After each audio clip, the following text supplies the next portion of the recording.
Electric charge is the most familiar thing you will ever fail to understand.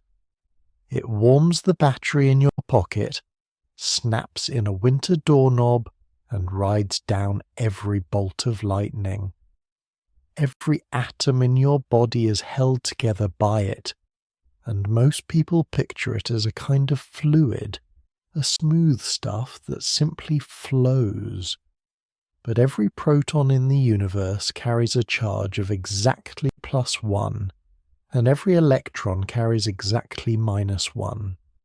Those two numbers cancel, opposite and equal, to better than 1 part in 10 to the 21st. Write that number out, and it is a 1 trailed by 21 zeros. If the proton and the electron disagreed by even that much, by a margin smaller than almost anything you can name, the calm world around you would come apart. The electric push between atoms would rise up and swamp gravity itself. Rocks, oceans, planets, and the people standing on them would either fly outward into dust or collapse inward. Everything you can see holds together, because those accounts balance to a precision no human hand could ever draw. And nobody knows why. If these questions settle you the way they settle me, take a moment to subscribe and leave a like so the channel can find other quiet minds like yours. These scripts live on Spotify as well, for the nights when you would rather close your eyes and only listen. So let us start with the thing itself. Not the wires, not the sparks, but the charge underneath them. You have been told that charge is carried by tiny particles, and that is true. What you may not have been told is how strange it is that charge comes in pieces at all. It does not pour, it does not smear. It arrives only in whole, identical grains, and no one has ever found a way to split one. To feel how odd that is, you have to go back a very long way. Go back about 2,600 years to the coast of what is now Turkey. There, a Greek thinker named Thales of Miletus noticed something in a piece of amber. Amber is fossilized tree resin, warm to the eye, cool and glassy to the touch. When Thales rubbed a lump of it against fur or a fold of wool, the amber changed. It began to pull at light things nearby. A feather. A dry wisp of straw. They lifted toward the amber and clung, with nothing visible passing between them. That small tug is the oldest recorded brush with what you now call static electricity. Thales had no theory for it. He had only the fact and the strangeness of the fact. A stone that reaches out and touches without touching. For centuries after him it stayed exactly that, a curiosity, a thing to show guests by candlelight and then set down again. But the amber left its mark on our language, and the mark is still on your tongue. The Greek word for amber, electron. That single word, electron, is the root of the word electricity. It is the root of the word electron, the very particle we will keep returning to. Every time you say either word you're speaking, without knowing it, about a yellow stone a Greek man rubbed on wool before there were maps of the world. The trail then goes quiet for a very long stretch. It picks up again in the year 1600, in England, with a physician named William Gilbert. Gilbert was the personal doctor to Queen Elizabeth I, but his real hunger was for magnets and for that old amber effect. He published a great book called De Magnete, on the magnet. In it he showed that amber was not special at all.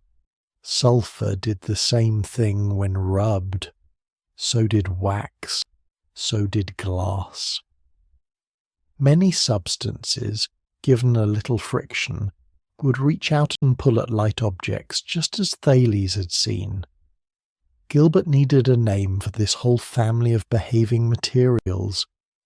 He reached back to that Greek root, electron, and coined a new Latin word, electrica. Substances that acted like amber were, in his term, electrica. That word is the quiet ancestor of every electrical thing in your house. The wiring in your walls, the charger on your nightstand, the word you use for the bill you pay each month, all of it grows from a doctor in 1600 naming the strange pull of a rubbed stone. 63 years later, the effect stopped being a hand trick and became a machine. In 1663, in Germany, a man named Otto von Guericke built something new.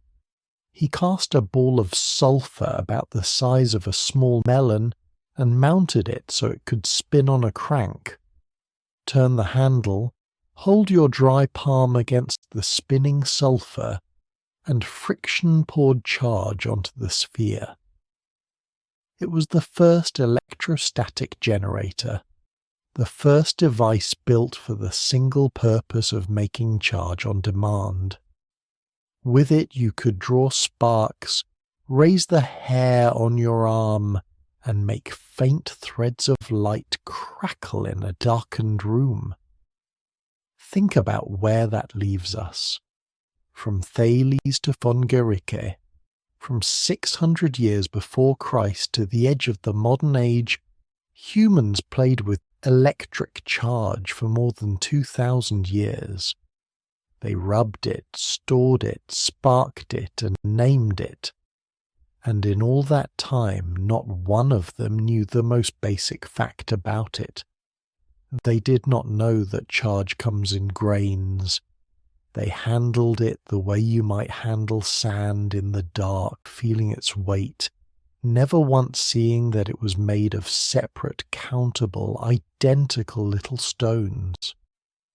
The seeing came at last in a basement laboratory in Chicago. The year was 1909, and the man was Robert Millikan, working with a graduate student named Harvey Fletcher at the University of Chicago. Their idea was almost humble in its simplicity. They wanted to catch a single charge and weigh it. Picture the apparatus. 2 flat metal plates, one above the other, with a gap of air between them. Above them, an ordinary perfume atomizer puffed a fine mist of oil into the chamber. The droplets were microscopic, smaller than you could ever see with a bare eye, and as they sprayed they picked up a little charge from the friction of the nozzle. Some drifted down through a tiny hole into the gap between the plates. There, in a narrow beam of bright light, they hung and glinted like slow-motion dust motes. Left alone, each droplet fell, pulled gently down by gravity. But Millikan could put a voltage across those 2 plates, and that made the top plate and the bottom plate tug on the droplet's charge. By tuning the voltage with great care, he could stop a single droplet in its fall. He could hold it perfectly still in mid-air, balanced between the downward weight of the oil and the upward reach of the electric field. Gravity pulling one way, an invisible electric hand pushing back, exactly matched. And here is the quiet, world-changing part. When Millikan worked out the charge on droplet after droplet, drop after drop, night after night, the numbers did not scatter freely. They fell into a pattern. every droplet's charge was a whole number multiple of one fixed smallest amount. 1 unit, 2 units, 3, never 1.5, never 2 and a fraction, never a sliver of the basic amount left over. A grain of charge and then another whole grain and another, stacked in tidy piles, but the grain itself never once split. He published his first results in 1910. They were so surprising that a rival physicist in Vienna, Felix Ehrenhaft, publicly challenged him, insisting that charge came in any size you liked. So Millikan went back and did it again, more carefully, on more droplets, and in 1913 he laid out results so clean they could not be argued away. Charge is quantized. That is the word for it. It does not vary smoothly. It comes in discrete, indivisible packets, like a jar that will only ever pour out full cups of water, never half a cup, no matter how gently you tilt it. For that, Robert Millikan received the Nobel Prize in Physics in 1923. He had done something almost no one gets to do. He had measured the size of a single grain of reality and shown the world it was real. That smallest grain now has a name and a number. Physicists call it the elementary charge, and they write it simply as a lowercase e. For most of the last century, its exact value was something you measured, chasing it to one more decimal place with each better experiment. Then, on the 20th of May in 2019, the rules changed. On that day, the international system of units was rebuilt from the ground up, and the elementary charge was frozen into place by definition. It is now, by agreement, exactly 1.602176634 times 10 to the minus 19 coulombs, not measured anymore, fixed, a cornerstone. The rest of electrical measurement, every amp and every volt, is now built outward from that single defined grain. Sit for a moment with how small that grain is. It takes something on the order of 6 billion of these grains flowing past a point every second just to make one ordinary amp of current, the kind running through the bulb of a bedside lamp.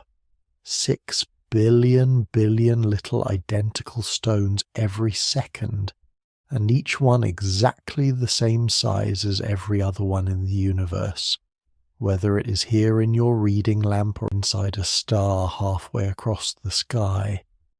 And now you can see the first strange thing clearly. Humans knew charge for more than 2,000 years before they learned it comes in grains. It took Thales and Gilbert and von Guericke and finally Millikan with his floating drops of oil just to discover that the grain exists and that it never breaks.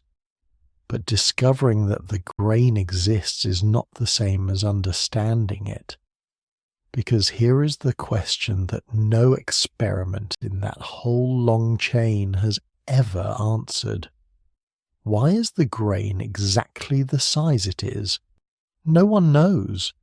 There is not a gap waiting to be filled by next year's paper. It is a hole at the very floor of physics. There is no theory, none, that starts from deeper principles and predicts the size of the elementary charge. We can weigh the grain. We can define it to 21 places and build an entire civilization of wires and screens and machines on top of it. We simply cannot say why nature chose that value and not some other. The number is handed to us, precise and mute, and it keeps its reason to itself. You can feel the weight of that if you let yourself. Everything electric in your life, every screen you have ever stared into, every current in every nerve carrying this sentence into your mind rests on a single fixed quantity whose origin is a blank.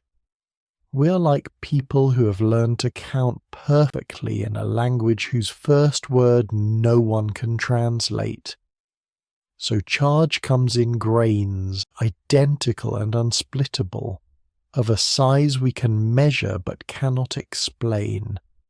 That alone would be enough to keep you up at night if you were the kind who stays up over such things.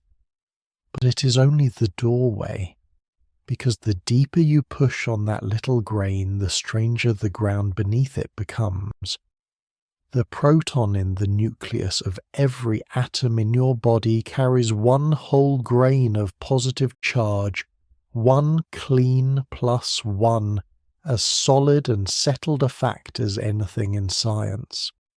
Picture the room where that grain was first measured. It sat in a basement at the University of Chicago in the autumn of 1909. A chamber of brass and glass stood on a bench, no larger than a bread box. Robert Millikan leaned over it in the low light. Beside him worked a graduate student named Harvey Fletcher, and Fletcher did far more of the early labour than the history books remember. The idea was simple to say and cruel to do. You spray a fine mist of oil into the top of the chamber. An atomizer breaks the oil into droplets so small they hang in the air like smoke. Each droplet, born from the friction of the spray, carries a tiny stray charge. Above and below sit two metal plates. You put a voltage across them. Now an electric pull works upward on each droplet, while gravity pulls it down. You watch through a small telescope and you wait. Most droplets sink slowly, drifting like dust in a sunbeam. Then you tune the voltage by hand, a little higher, a little lower. And for one droplet at one exact setting, the falling stops. It simply floats. It hangs there in the middle of the chamber, held perfectly still by an invisible electric hand, balanced against its own weight. From that balance you can work backward to the charge it carries. Millikan and Fletcher did this again and again and again. They watched droplet after droplet, timing how each one rose and fell, and a pattern appeared that would not go away. Every charge they measured was a whole number multiple of one small value. 1 unit, 2 units, 3. Never 1.5, never 2 1/3. It was as though a jar could only ever pour full cups of water, never half a cup, no matter how carefully you tilted it. They published a first result in 1910. And here is where the story turns, because for a while the answer was not accepted at all. Before we go on, if this quiet kind of physics is what you come here for, a like or a subscribe genuinely helps the channel keep making it. We are on Spotify too, if you drift off better with your eyes closed. The challenger sat in Vienna. His name was Felix Ehrenhaft, and he was no crank on the fringe. He was a respected experimental physicist running an apparatus almost identical to Millikan's. He sprayed droplets. He balanced them against a field. He measured their charges, and he got a different answer. Ehrenhaft claimed he saw charges smaller than the supposed smallest unit. He called them sub-electrons. In his data, the charge on a droplet did not seem to fall onto neat whole steps. It seemed to slide continuously, taking any value it liked, down below the grain that Millikan said was indivisible. If Ehrenhaft was right, then charge was not built from fixed packets at all.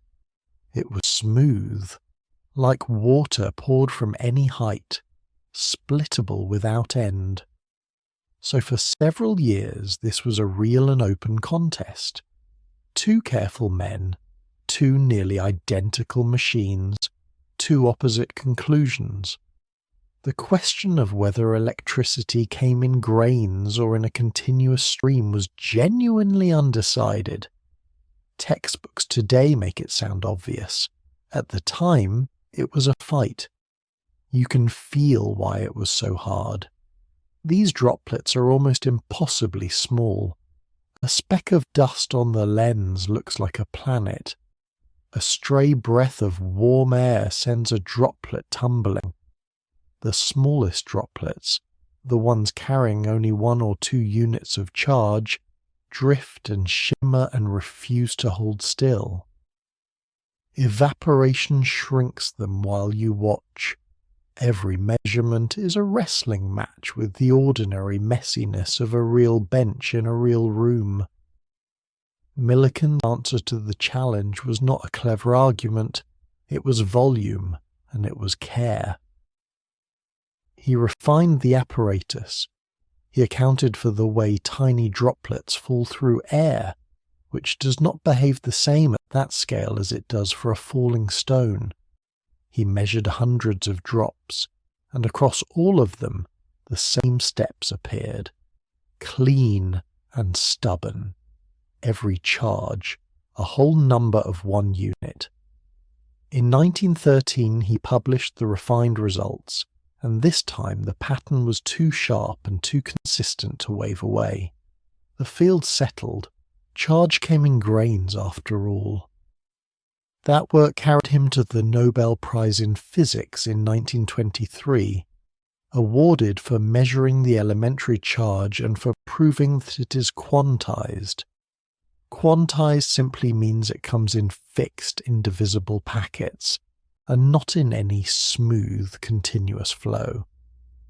But a good detective story leaves a shadow, and this one has 2. The first shadow lies in Millikan's notebooks. When historians went back and read them, decades later, they found that he did not treat every droplet equally.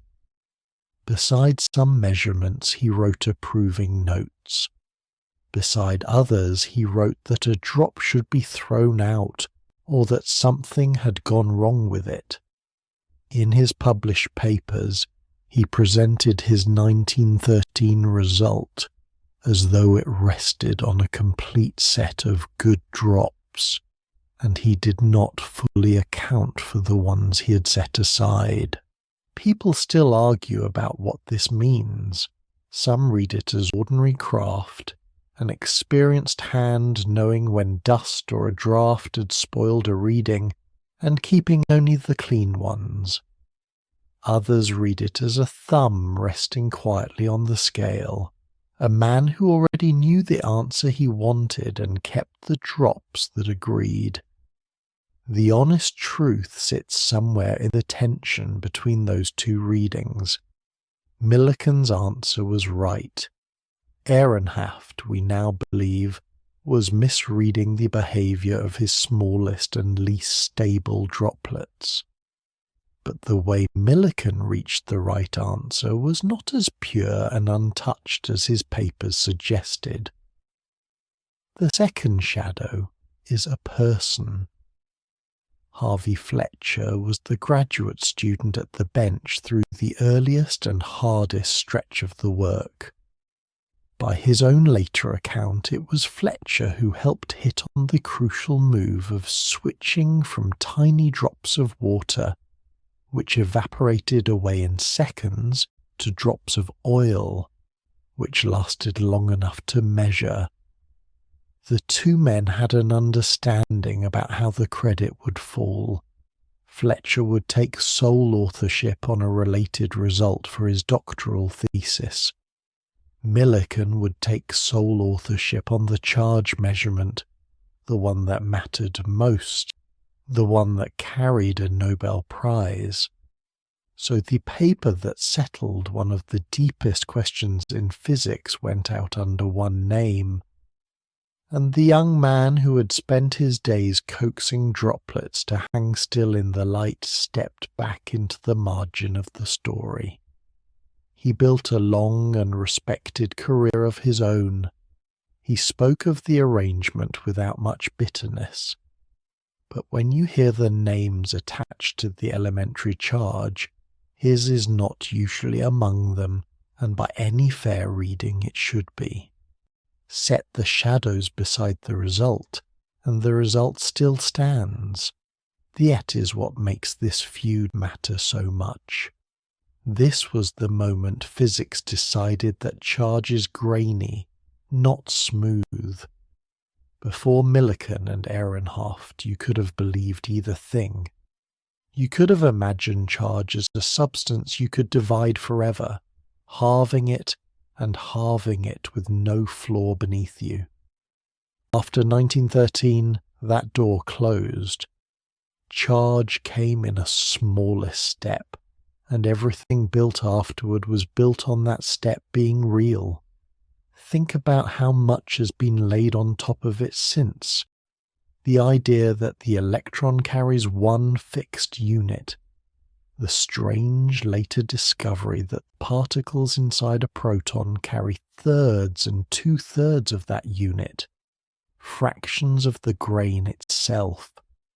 The whole modern picture of matter as something assembled from countable, indivisible pieces of charge. All of it assumes what those droplets showed, that when you go looking for the smallest amount of electricity, you do not find an endless staircase down. You find a bottom step, and it turned out to be an extraordinarily solid step.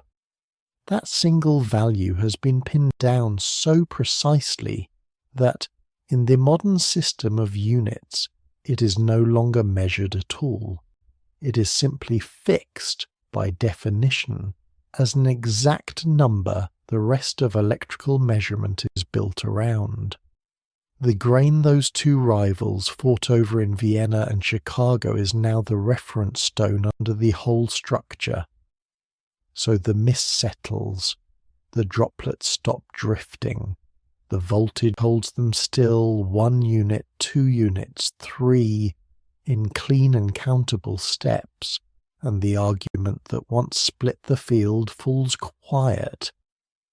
The smallest grain of charge is a fixed and settled thing, one indivisible packet that nothing on that bench could split or shave away. And yet that smallest grain of charge turned out to hide a stranger secret, because the proton that carries it is not solid at all. And yet that smallest grain of charge turned out to hide a stranger secret, because the proton that carries it is not solid at all. For a long time you might have pictured a proton as a single hard bead, a tiny billiard ball, painted with a plus sign, sitting at the heart of every atom. That picture is wrong. The proton is not one thing, it is 3. Inside every proton sit 3 smaller particles called quarks. 2 of them are up quarks. 1 of them is a down quark. The up quark carries a charge of plus 2/3. The down quark carries a charge of minus 1/3. Add them together and something clean happens. 2/3 plus 2/3 minus 1/3. That comes to exactly +1. The proton's whole charge is built from fractions you can never spend on their own. The neutron sits right beside it in the same nucleus. It is built the same way, from 3 quarks, but the mix is flipped. 1 up quark and 2 down quarks. 2/3 minus 1/3 minus 1/3. That sum lands on exactly 0. The neutron is neutral not because it holds nothing, but because its fractions cancel with perfect care. So the single indivisible grain of charge you met before is really a sum. It is thirds and two-thirds, locked together, adding up to the whole you read from outside. The wholeness you measure is an illusion of accounting. Underneath, everything is fractions. Now think about what that means for the proton itself. It is not calm inside. Physicists describe it as fizzing. The three quarks are never still. They are bound together by something called the strong force, carried by particles named gluons. The gluons weave a churning field between the quarks, a kind of glue that pulls without ever letting go. And within that field more particles flicker. Pairs of quarks and antiquarks blink into being and vanish again, too fast to see, borrowing energy from the vacuum and paying it straight back. This is happening right now, in the undisturbed hydrogen atom inside a glass of water on your table. That single proton is a storm that never settles, and it has been storming since the early universe. For most of history, no one could see any of this. The proton looked smooth, a featureless speck. Then, in 1968, at the Stanford Linear Accelerator Center in California, physicists fired a beam of high-energy electrons straight into protons. The tunnel they used runs about 2 miles long, a needle of a machine buried in the coastal hills. They expected the electrons to sail through a soft, even lump and barely swerve. Instead, some of them bounced back hard, at sharp angles, as if they had struck something tiny and stubborn deep inside. That could only mean one thing. The proton was not a smooth clump. It held small, dense cores, point-like structures that knocked the electrons sideways. The results were published in 1969. Richard Feynman had a name for the little pieces. He called them partons. We now call them quarks. The three men who ran those experiments, Jerome Friedman, Henry Kendall, and Richard Taylor, won the Nobel Prize in Physics in 1990 for what they had done. They had seen, for the first time, the grains hidden inside the grain. Here is where the story turns strange. You have three particles inside the proton, each carrying a fraction of a charge. So why can you not simply reach in and pull one out? Take a single up quark, set it on a table, and read plus 2/3 on a meter. It sounds like a small thing to ask. It has never been done, not in a single experiment in the whole history of physics. The reason is a rule called confinement, and it runs against everything your hands have taught you about pulling things apart. With almost every force you know, distance weakens the grip. Stretch two magnets away from each other and the pull fades. Walk away from a fire and the warmth drops off. The strong force does the opposite. The farther you try to drag two quarks apart, the harder it hauls them back. Picture a rubber band strung between the two quarks. Pull it gently and it resists gently. Pull harder and the tension climbs and climbs. But this band never simply reaches its limit and releases. Keep pulling, and you pour more and more energy into the strong force field stretched between them. That energy has to go somewhere, and in the world of the very small, energy can turn into matter. So before the quark ever comes free, the stored energy snaps into a fresh pair of particles, a new quark and a new antiquark conjured straight out of the field. The band does not break and let a bare fraction escape into the open. It splits and grows two new ends. So you began by trying to isolate one fractional charge. You ended with new whole particles instead, and the naked one-third still hidden away inside them. It is a trap that springs the same way every time. The proton guards its fractions by refusing to let a single one of them travel alone. The harder you pull, the more certain the escape becomes impossible, and people have pulled. This is not a rule anyone takes on faith. For decades, physicists have searched for free fractional charge in the wreckage of particle colliders, sifting the sprays of debris for anything reading a lonely one-third or two-thirds. They have hunted for it in cosmic rays, the high-energy particles that rain down from deep space and strike the upper air. They have combed through ordinary matter, looking for a single object carrying a fraction of a charge, drifting loose and unbound. Every one of those searches has come back empty. No lone quark has ever been caught out in the open. The fraction is real, and yet it is never free. The up and the down are only the beginning of the family. There are 6 known kinds of quark in all. Physicists call the kinds flavors, a strange, almost playful word for something so hidden. Up and down are the light two, the ones that build every proton and neutron in your body and in everything you have ever touched. The other 4 are heavier and far rarer. They are called charm, strange, top and bottom. Each of them appears only for a flicker in the heat of a high-energy collision before decaying back down into lighter kin.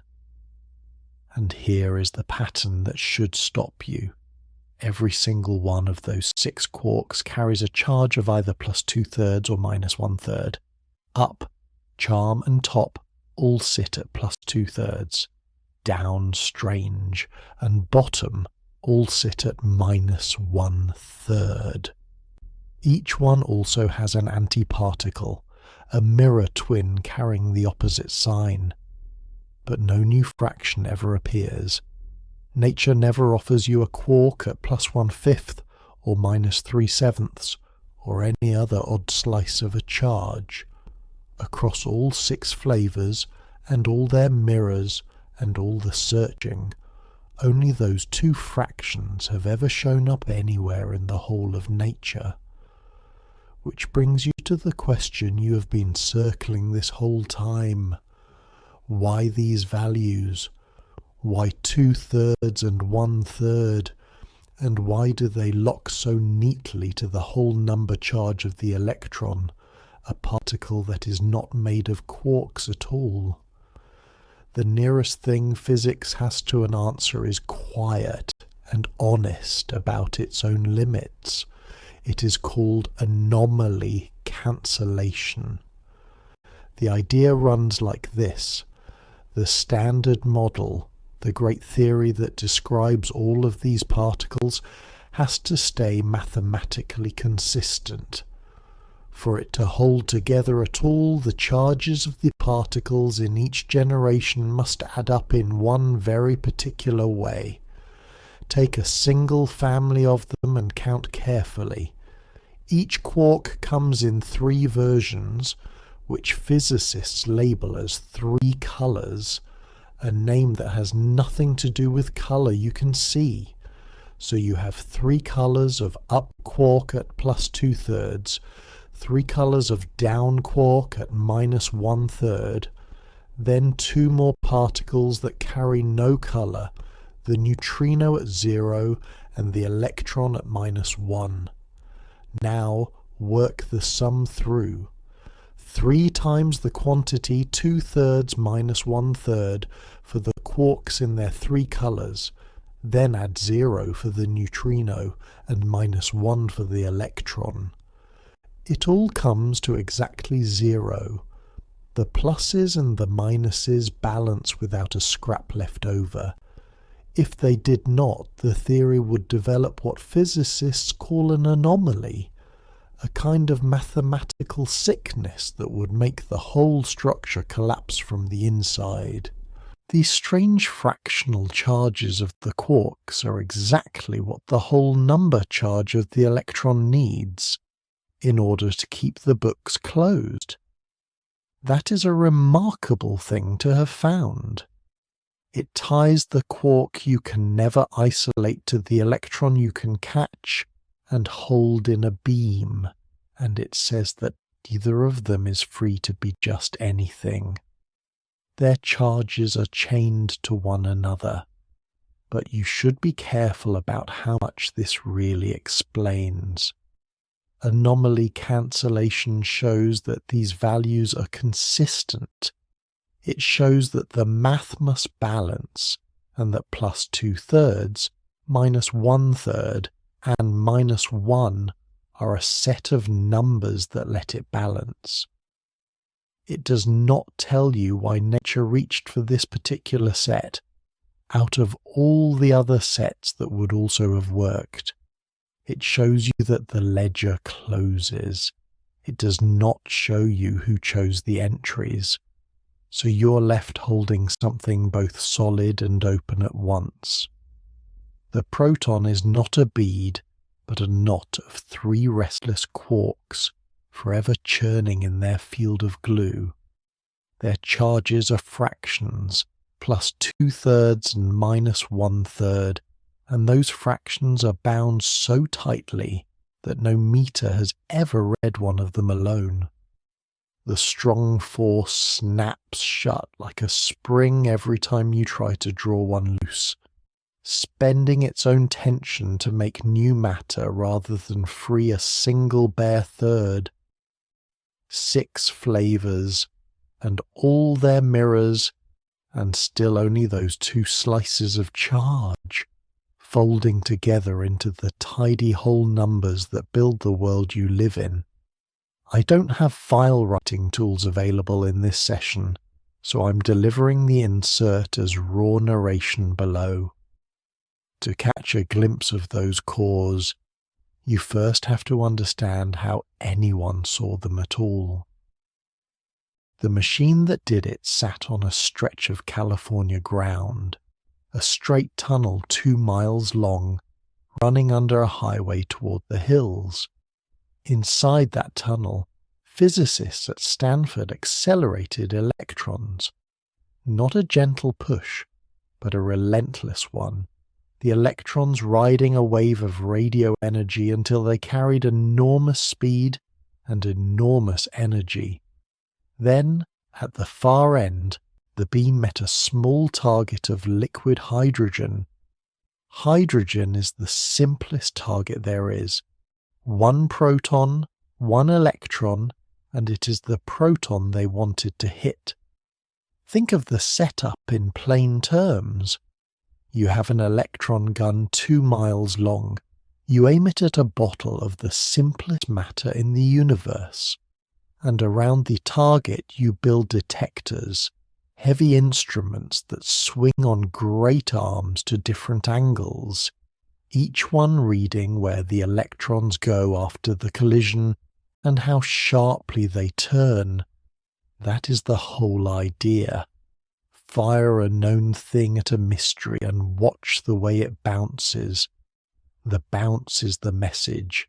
The angle carries the answer. You have felt this logic without naming it. Roll a marble across a smooth table and it barely wavers. Roll it into a scatter of hard little pellets, and now and then it cracks off one and flies sideways. The sharpness of the ricochet tells you what it hit. A soft, even surface turns things gently.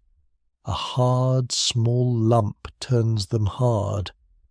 So the physicists at Stanford watched their electrons and asked a simple question. Are these bounces gentle or are some of them violent? Here is where the old ghost of an earlier experiment steps back into the room. Decades before, alpha particles had been fired at a thin foil of gold, and most had sailed through with only a faint nudge, exactly as expected from a soft, spread-out blob of matter. But a few came back at wild angles, as if they had struck something almost immovable. That handful of hard bounces was how the atomic nucleus was found, a tiny dense knot at the centre of each atom. The Stanford team was about to hear that same echo one layer deeper inside the proton itself. If the proton were a smooth, soft cloud of charge, a gentle pudding smeared evenly through its little volume, the electron should have mostly slipped past.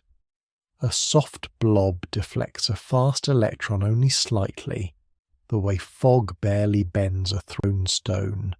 The charge is spread thin, so the push is spread thin and nothing turns hard. The prediction was quiet. Most electrons should have grazed through and carried on, bending by the smallest of degrees. That was the picture many expected to see. That is not what the detectors read. Far more often than a soft proton could allow, electrons came off at wide, hard angles. They turned sharply, as though they had slammed straight into something small and solid buried inside. Not a smooth cloud, then. Something grainy. Something with hard little cores hidden in the haze the way buckshot hides in fog. An electron passing through the soft parts felt almost nothing. An electron that happened to strike one of the cores dead on was flung far to the side, and the detectors swung out to those steep angles, caught the flung ones and counted them, one by one. That counting was the discovery. The rate of hard, wide-angle scatters was the fingerprint of structure. A featureless proton simply cannot throw electrons that hard that often. A proton with dense point-like pieces inside can, and the numbers match the second picture, not the first. The experiments ran through 1968, and the results were laid out for the world in October of 1969. For the first time, someone had direct evidence that the proton was not a single smooth thing. It had parts. It had insides. Richard Feynman gave those insides a working name. He called them partons, simply the parts of the proton, a deliberately plain word for pieces no one yet fully understood. Others had already sketched on paper particles with strange fractional charges that could build a proton, and in time the partons and those paper particles were recognized as the same thing. The hard little cores the electrons had been ricocheting off were quarks. The scattering pattern, angle by angle, count by count, had turned into a picture of the proton's interior, drawn not with light but with recoil. That is worth sitting with for a moment. No one opened a proton. No one ever will, in the ordinary sense. What they had was a machine, a target, and a set of detectors reading numbers off a dial. From those numbers alone, from the plain fact that too many electrons turn too sharply, they concluded that inside every proton in every atom sit small, dense, point-like grains.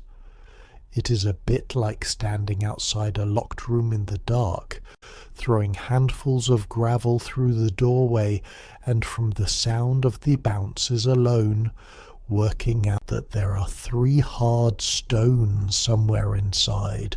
You never see the stones, you hear them in the pattern. The three men who led that work were Jerome Friedman, Henry Kendall, and Richard Taylor.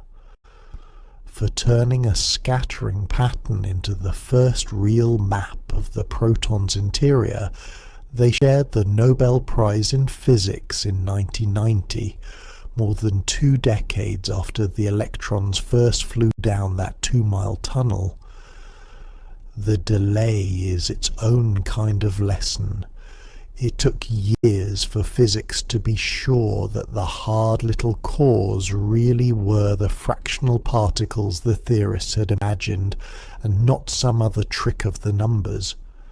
But the evidence held. The bounces meant what they seemed to mean. And so the technique has a quiet honesty to it. It never claims more than the recoil allows. It does not weigh a quark. It does not hold one up to the light.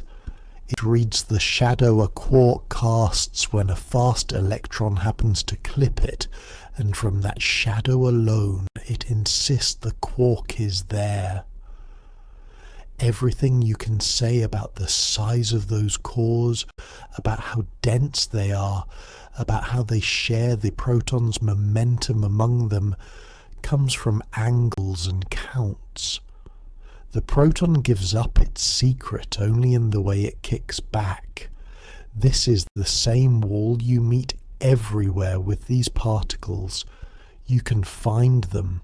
You cannot fetch them. The electrons at Stanford proved the cores existed, small and hard and real, but not one of those cores could be knocked loose and set on a table.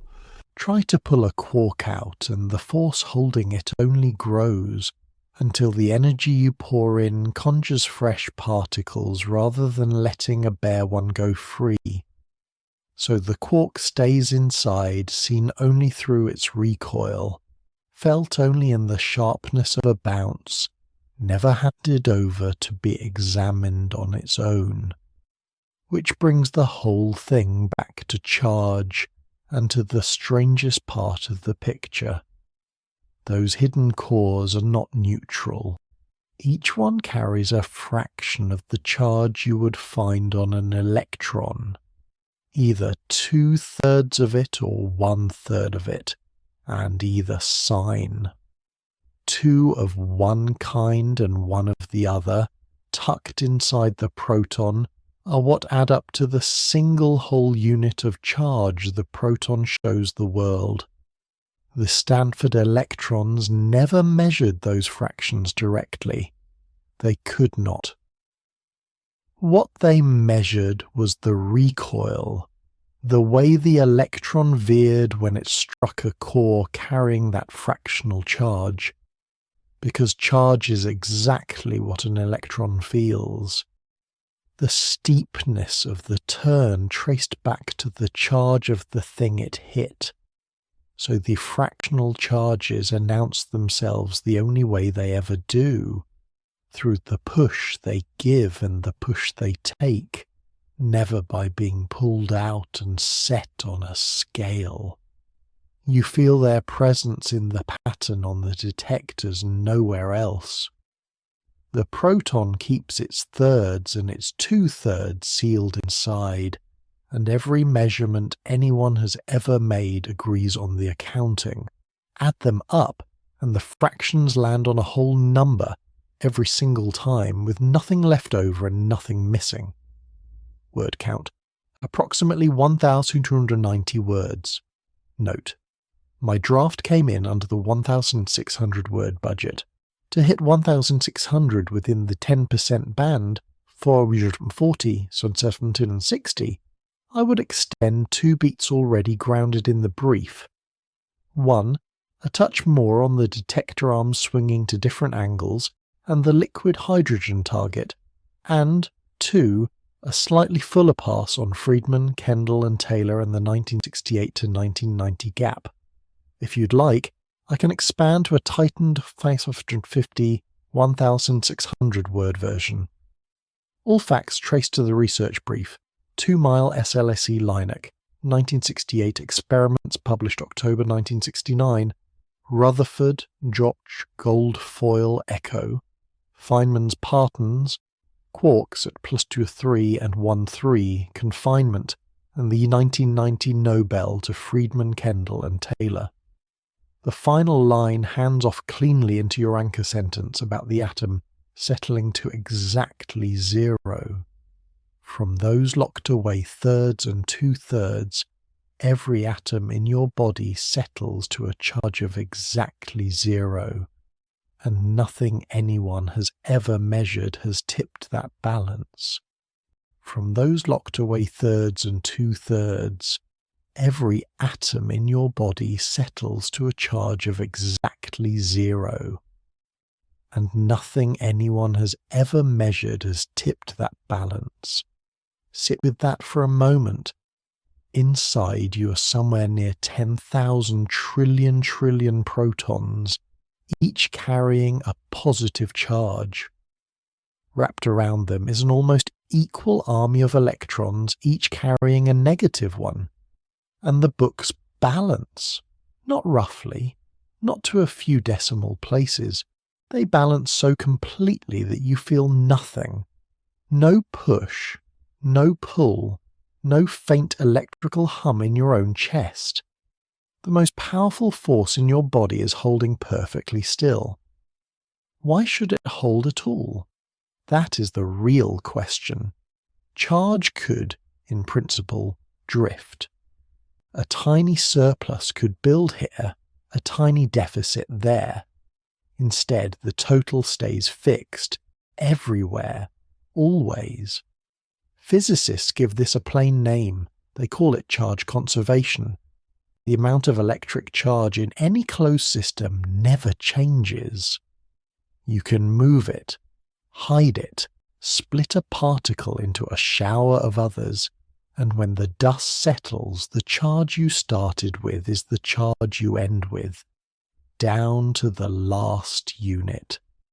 For a long time, this looked like a lucky rule of thumb, a pattern that simply held for reasons no one could name. Then, in the early 20th century, physics found the reason underneath it, and the reason turned out to be a kind of symmetry. Here is the idea, and it is worth walking through slowly. Every charged particle in the universe carries something like a hidden clock. In the mathematics, it is called the phase of its quantum wave function, a little internal angle that spins as the particle moves through space and time. You cannot see this angle directly. No instrument reads it. And here is the strange part. It turns out the laws of electromagnetism do not care what any of these clocks actually reads. You can take every charged particle everywhere and rotate its clock hand by the very same amount, all at once, across the whole universe, and nothing observable changes. Not one measurement shifts. The forces, the fields, the behavior of matter, all of it stays exactly as it was. That indifference has a name.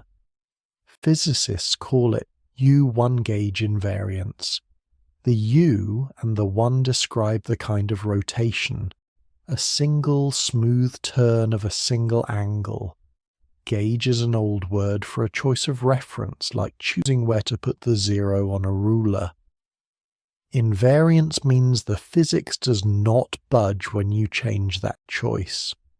So the full statement is this. The laws of electromagnetism are invariant when you shift the quantum phase of every charged particle, everywhere, by the same amount. Turn all the clocks together, and reality does not notice. Now, why does that matter for charge? Because of a theorem so deep, it reshaped how physicists think about the whole of nature. In 1918, a German mathematician named Emmy Noether proved something that sounds almost too clean to be true. every continuous symmetry in the laws of physics comes paired with a conserved quantity, a thing that cannot change. Let that sink in, because it is one of the most beautiful results in all of science. If the laws work the same no matter where you stand, then momentum is conserved. If they work the same no matter when you run your experiment, then energy is conserved. Symmetry in, conservation out. The two are the same fact seen from two sides. And when Noether's theorem is aimed at that clock-rotating symmetry, the U1 gauge invariance of electromagnetism, out falls one specific conserved quantity, electric charge. So the reason charge never leaks away is not an accident, and not a rule someone wrote down by hand. It is the shadow of a symmetry, because the universe does not care what any charged particle's internal clock reads. The total charge is frozen. You cannot destroy a unit of charge for the same reason you cannot rotate every clock and get a different world. There is no different world to rotate into. The mathematician who first reached for this connection was Hermann Weyl.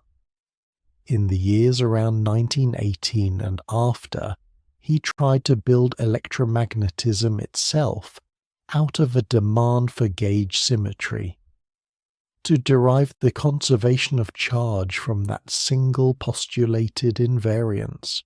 His early version needed reworking, and the full machinery came later, but the instinct was right. Charge conservation and gauge symmetry are two names for one thing. Weyl saw the thread before anyone knew how to pull it. Before we go further into just how perfectly this law holds, one small thing. If these are the ideas that keep you curious as the day winds down, a like or a subscribe genuinely helps this channel keep making them, and you can find these on Spotify too.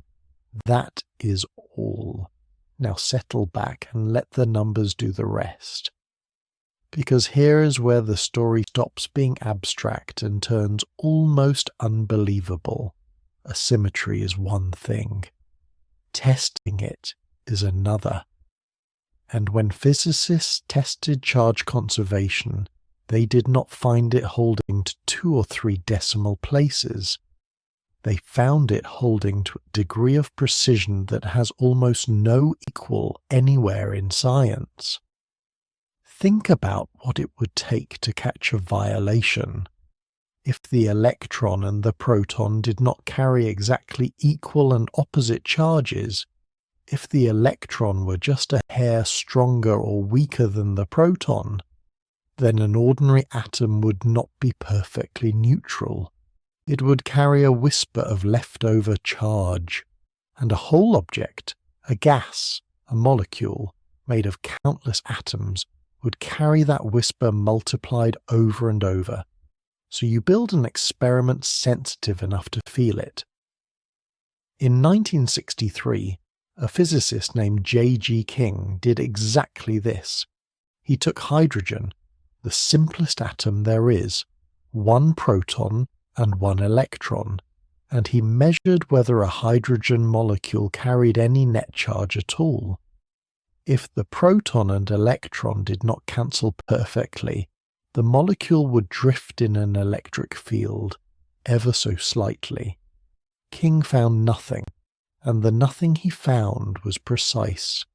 It told him the hydrogen molecule was neutral to about 1 part in 10 to the 20th. That is a 1 followed by 20 zeros, 100 billion. Later work pushed even further. Using beams of atoms deflected through carefully tuned fields, physicists confirmed that a single atom is electrically neutral to about 1 part in 10 to the 21st, 1 followed by 21 zeros. If you imagine the proton's charge and the electron's charge as two enormous numbers, they agree, digit for digit, out past the 20th decimal place before any disagreement could possibly hide. Picture two puzzle pieces cut by the same blade so exact that no gap between them can be seen at any magnification you can build. That is the electron and the proton placed together electrically, as perfectly matched as anything humans have ever measured. And now hold both halves of this in your mind at once, because together they are genuinely strange. The electron and the proton are not the same kind of thing. They are not even close.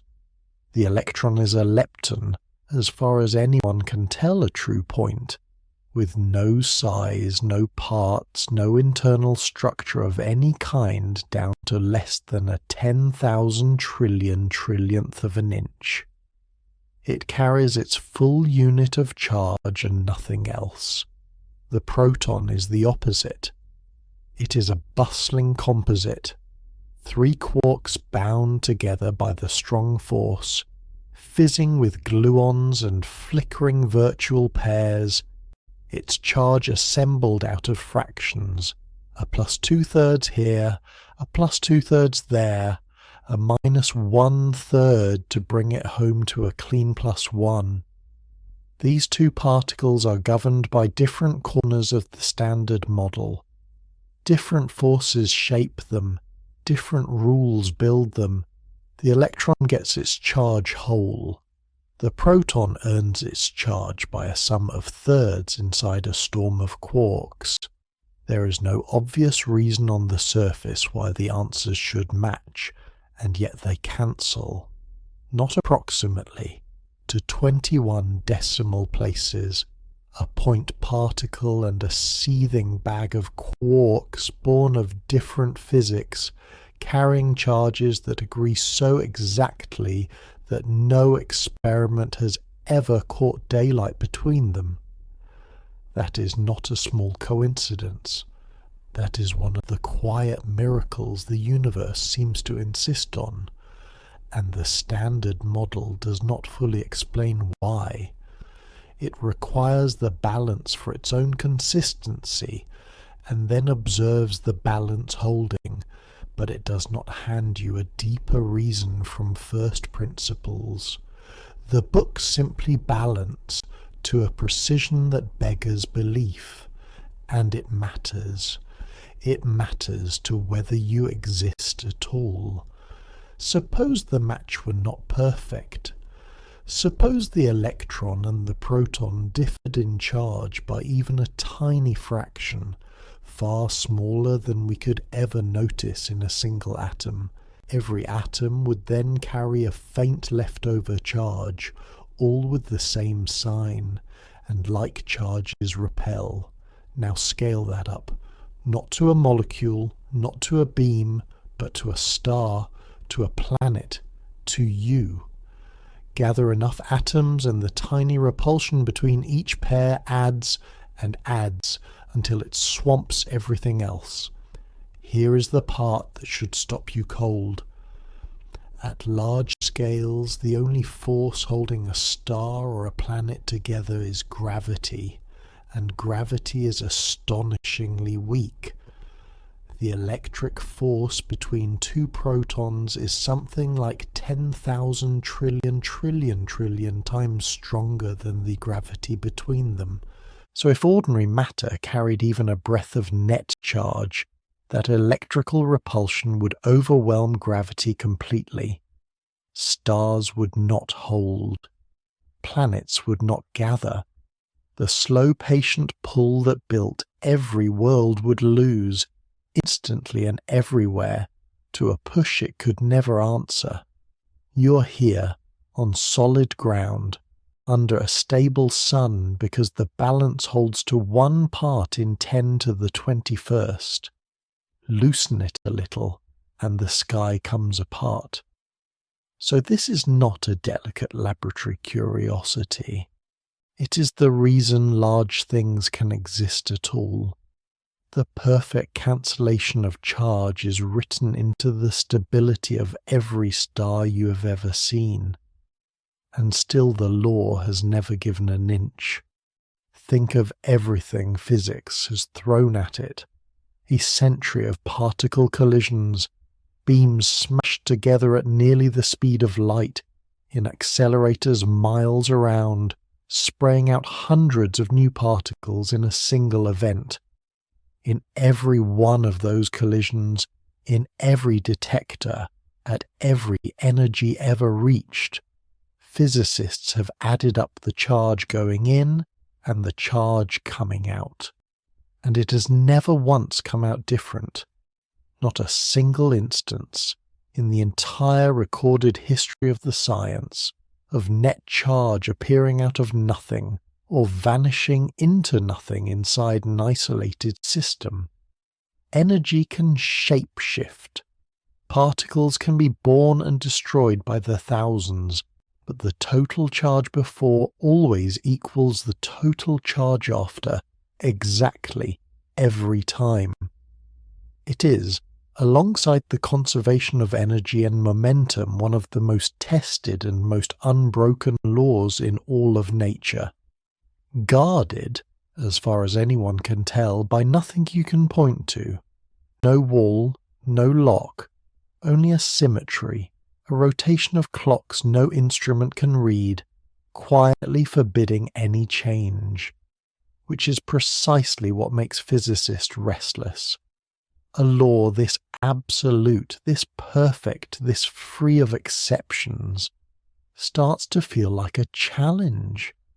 Nature does not usually hand out perfection. Somewhere, the thinking goes, there might be a crack, a single rare event where the books fail to balance, where a unit of charge slips away and the oldest law finally breaks. If it exists, it would rewrite the deepest layers of physics. So they went looking for it, not in the violence of a collider, but in the deepest silence they could find. So physicists went hunting for the one place the law might finally crack, a third of a mile underground, inside a tank of water the size of a cathedral. So physicists went hunting for the one place the law might finally crack, a third of a mile underground, inside a tank of water the size of a cathedral. The thing they were hunting for was the death of a proton. Not its collision, not its splitting inside an accelerator, but its quiet, spontaneous fall apart. One proton, alone, dissolving into something lighter. If they ever caught it, even once, it would rewrite the rulebook of matter. In more than a decade of watching, across more protons than there are grains of sand on Earth, they have caught it exactly 0 times. Stay with that number for a moment, because it is the strange center of everything tonight. 0, not a small rate, not a rare flicker, nothing at all. If you find these quiet corners of physics steadying, a soft like or a subscribe helps more people find the channel. And Deep Space Drift is on Spotify too if you drift better with your eyes closed. To understand why anyone would sink a cathedral of water under a mountain to watch for nothing, you have to understand what the proton is supposed to be. In the Standard Model, our best working map of matter, the proton is stable. It does not decay. It simply sits there, holding its single positive charge, for as long as the universe cares to run. And the reason given is almost embarrassingly simple. There is no lighter particle for it to become. A proton is the lightest thing built from 3 quarks. To fall apart, it would have to turn into something with less mass, and that means shedding its quarks entirely. Here is where the story turns. Nothing in the deep symmetries of physics actually forbids that. The proton looks protected, but it is protected mostly by habit. Physicists track a bookkeeping number called baryon number. Every quark carries a third of it. A proton built from 3 quarks carries exactly 1 unit, and in every experiment ever run, that number stays fixed. It never rises, it never falls. But when theorists look closely at why, they find no iron law standing guard. Baryon number is conserved the way a path through a field is preserved, by everyone walking the same way, not by a wall. It is observed, it is not commanded. That gap between what is forbidden and what is merely never seen is where a whole generation of theories walked in. They are called grand unified theories, and their ambition is enormous. You know that nature runs on several forces. The strong force glues quarks together. The weak force governs certain kinds of radioactive decay. Electromagnetism carries light and holds your atoms in shape. At the energies of everyday life, these look like 3 separate things with 3 separate strengths. But their strengths shift as you climb to higher and higher energies. And when theorists follow those curves upward, toward energies far beyond any machine we can build, the 3 strengths appear to drift toward a single meeting point. The forces begin to look like one force wearing 3 masks. If that unification is real, it comes with a price. Once the strong and the electromagnetic worlds are truly one family at high energy, quarks and the lighter particles called leptons are no longer strangers. And that means a quark can, in principle, turn into a lepton. A proton could quietly rearrange itself into lighter debris. The classic predicted route is written like a small equation. A proton becomes a positron, the electron's antimatter twin, plus a neutral pion, a short-lived bundle of the strong force that vanishes almost instantly into light.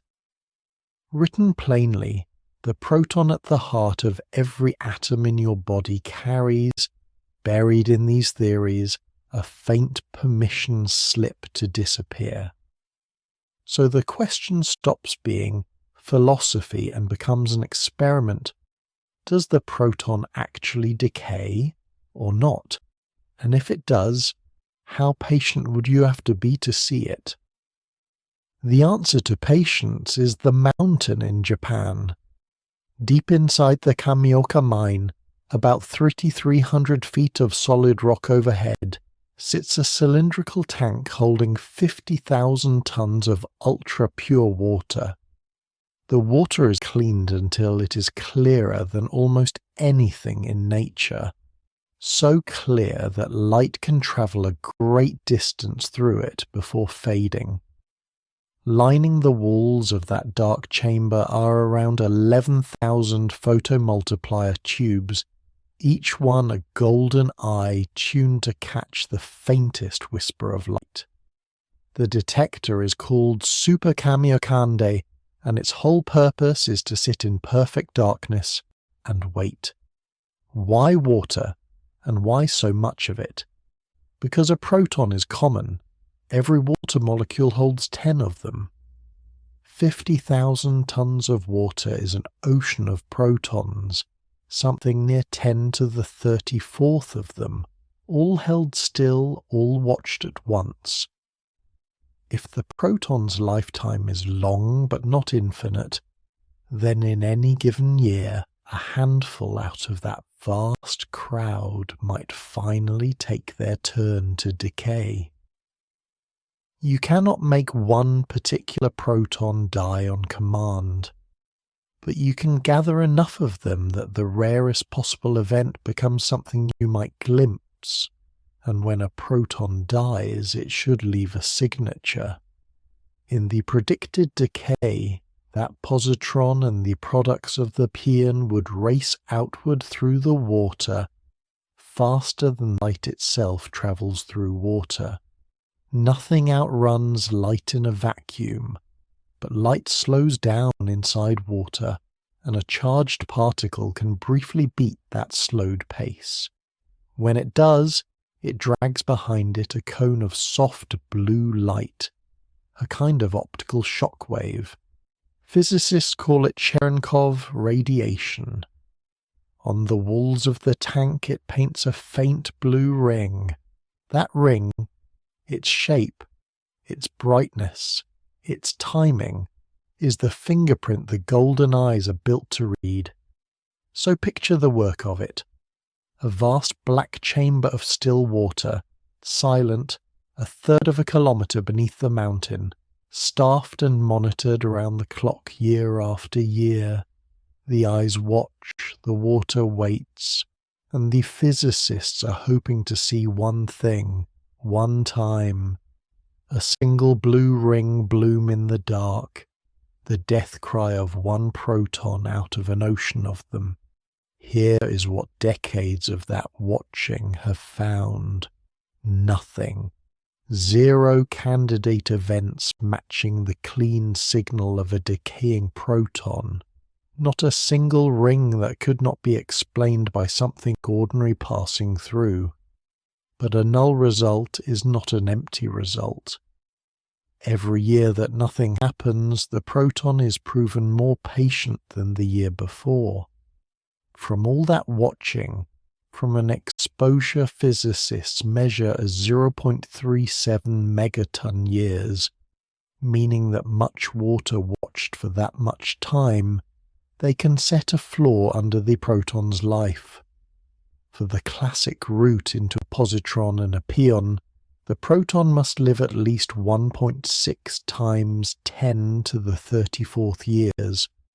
For the version ending in a muon and a pion, at least 7.7 times 10 to the 33rd years.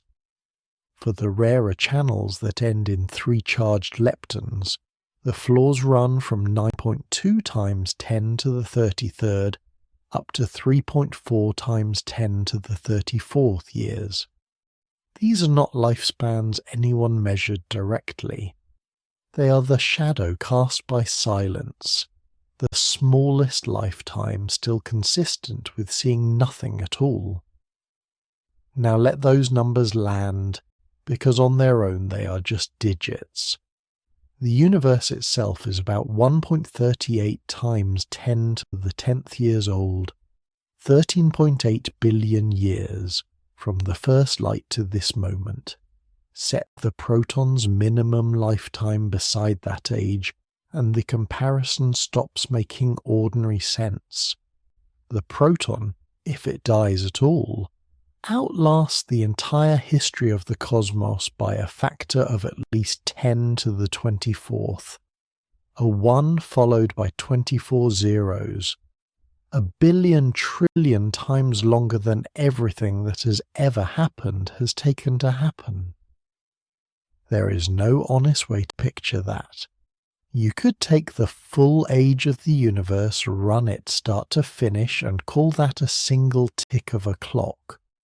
You would have to let that clock tick 1 trillion times, then 1 trillion times again, and you would still not be close to one proton's expected life. The everyday matter you are made of is, as far as any experiment can tell, the most durable structure in existence. The atoms in your hand tonight were forged in dying stars, and on this evidence they are in no hurry whatsoever to come undone. And yet notice something careful here, because it matters for the whole thread of tonight. This is a hunt for the death of the proton, But it is not, in the end, a hunt for a leak in electric charge.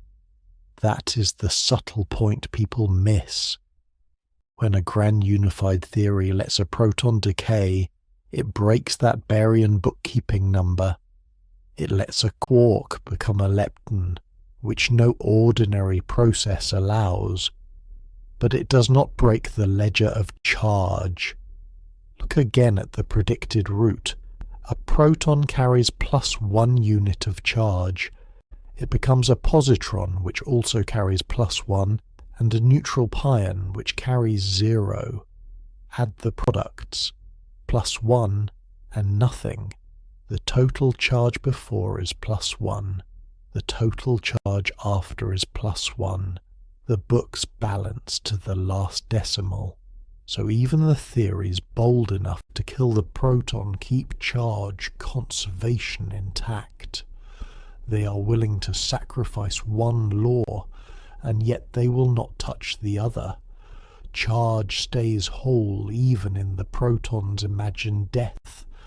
That is how deep the charge law runs. You can dream up an end for the most stable particle we know, and the electric charge it carried simply passes, undiminished, to whatever it becomes. Not one unit is lost, not one unit is created. The grain moves. It does not vanish. The search is not finished.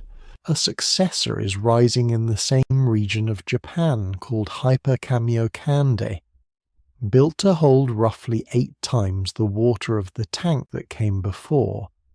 More water means more protons watched at once, which means more chances to catch the rarest event, and a deeper flaw to set if it catches nothing. It will either finally see that blue ring bloom in the dark and hand us the first crack in the oldest bookkeeping and physics, or it will push the proton silence further still and make the most familiar particle in your body seem more eternal than ever. Either way, the charge stays balanced. That is the quiet lesson from 1/3 of a mile underground. Physicists went looking for the one place a fundamental law might finally fail.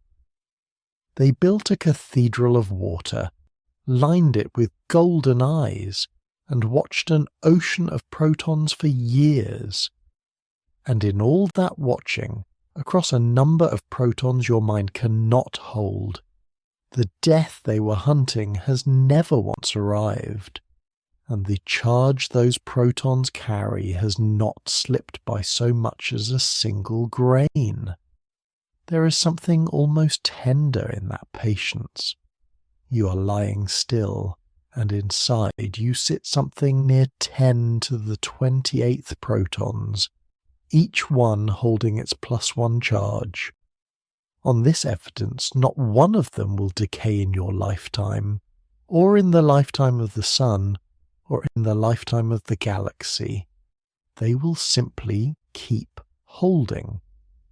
The most crowded, most fundamental crowd inside you, keeping perfect books, asking nothing, leaking nothing, for spans of time the universe has not yet lived long enough to test.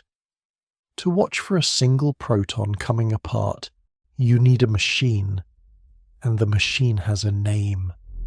Sits inside a zinc mine in the mountains of central Japan, roughly 300 feet straight down, beneath the rock of Mount Ikeno. Its name is Super Kamiokande, and it is in essence one enormous eye built to stare at almost nothing for decades. The eye is a stainless steel cavern. Inside it holds 50,000 tons of water. That water is not ordinary water.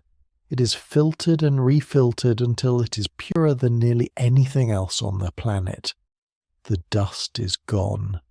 The bacteria are gone. Even the faint traces of dissolved metals have been stripped away. The result is water so clear that light can travel through many tens of feet of it and barely dim. If you stood at the bottom and looked up, it would be like looking through empty glass, or through nothing at all. Lining the walls of that cavern are the machine's real sensors.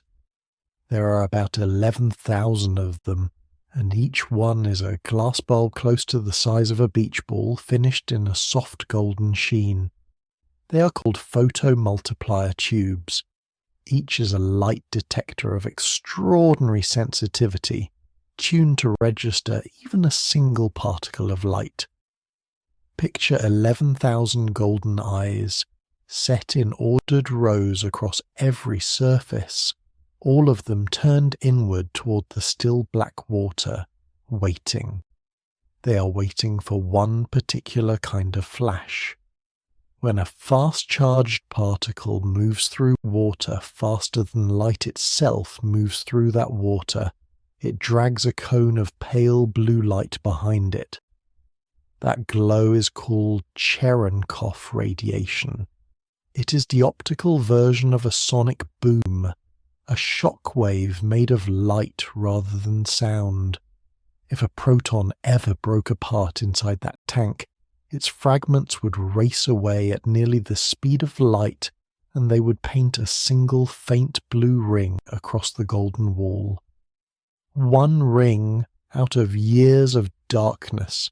That is the whole prize. Then, one day, the machine nearly destroyed itself. It happened in the autumn of 2001. The tank had been drained for maintenance and was being refilled, the water creeping slowly back up the walls of golden eyes. Somewhere near the bottom, a single photomultiplier tube failed. It imploded. Because these bulbs hold a vacuum inside, the surrounding water rushed into the collapsing glass all at once, and that inrush slammed back out as a shock wave.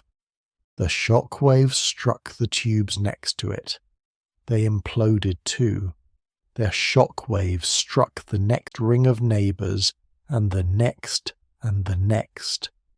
In a matter of seconds, a chain reaction rolled across the inside of the tank like a wave breaking in slow motion. When it finally stopped, roughly 7,000 of the 11,000 tubes were gone. More than half the machine's eyes shattered in a single cascade from one small failure at the bottom. It is one of the quietest and strangest disasters in the history of physics, a detector built to catch the rarest event in nature, almost undone by a bubble of broken glass. What the team did next says a great deal about the patience this work demands. They did not give up. They gathered the surviving tubes, spread them out to thin the coverage, and brought the machine back to partial life while they waited for thousands of new bulbs to be built. Then, in the years that followed, they slowly refilled every empty socket, and this time they wrapped each tube in a clear acrylic shell, a case designed so that if one ever imploded again, it could not take its neighbours with it. The wave could not spread. The machine was rebuilt to survive its own worst moment. Then came a quieter kind of upgrade, one you would never see from the outside. Beginning around 2020, the team started dissolving a rare metal called gadolinium into all 50,000 tons of that ultra-pure water. The purpose is subtle and clever. Gadolinium is unusually good at catching neutrons. When a neutron drifts through the tank and is captured by a gadolinium atom, the atom releases a small burst of light with a distinct signature. That little afterglow lets the detector tell certain rare events apart from the ordinary background noise that has always washed through it. This gadolinium-loaded version is known as SKGD, and it sharpened the machine's ability to pick faint signals out of the dark, including the ghostly neutrinos left over from distant exploding stars. Even so, for the single question of whether a proton can die, the answer after all these years is still the same. Nothing. Not one confirmed ring. The clearest thing the machine has ever found is silence. And so the plan is not to give up. The plan is to build something far larger. Its successor is already being carved into the rock, and it is called Hyperkamiokande. Where Super Kamiokande holds 50,000 tons of water, Hyperkamiokande is designed to hold on the order of 260,000 tons. That is roughly 8 times the water, 8 times the number of protons sitting there waiting, 8 times the chance of catching the one that fails. It is expected to begin watching in the later part of this decade, a fresh cavern, a fresh forest of light detectors, built for the express purpose of pushing the proton's lifetime further into the impossible, or finally seeing one come apart. It helps to sit with the scale of what these machines are actually doing. Inside Super Kamiokande's tank there are somewhere around 10,000 trillion protons. Written out, that is a 1 followed by 34 zeros. Every one of them is being watched, around the clock, year after year. The tubes never blink. The water never stirs. Shifts of people monitor the readouts through the night, through winters and summers, through the slow turning of the decades, and in all that watching, across all those protons, not a single one has been seen to fall apart. That patient failure to find anything is itself the result. Because the machine has seen nothing, physicists can say with confidence that the proton, if it decays at all, must live for an almost unthinkable span of time. For the most likely path, a proton turning into a lighter particle and a burst of energy, the measured floor on its lifetime now stands above 10,000 trillion years. Compare that to the age of the universe itself, which is a little under 14 billion years. The proton, if it dies, outlasts the entire history of the cosmos so far by a factor of more than a trillion. Think of what that means for the hunt. You are looking for one struck match in a cathedral of perfect darkness, and the match may take longer to strike than a trillion lifetimes of the universe. So you do not wait for one proton to last that long. You gather 10,000 trillion of them into one tank, and you watch them all at once, and you let sheer numbers do the waiting for you. If even the rarest of them broke apart tonight, one blue ring would flare against the golden wall, and 11,000 eyes would catch it in the same instant. None ever has. The rings do not come. The water stays dark and still, and the count of confirmed proton deaths, after all this effort, remains exactly 0. That single number, 0, is one of the most carefully earned facts in all of science.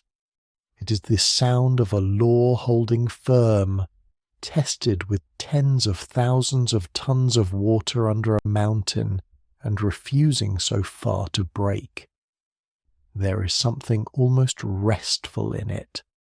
Somewhere in your own body, Among the trillions upon trillions of protons that hold your atoms together, everyone is bound by the same stubborn permanence the machine keeps confirming.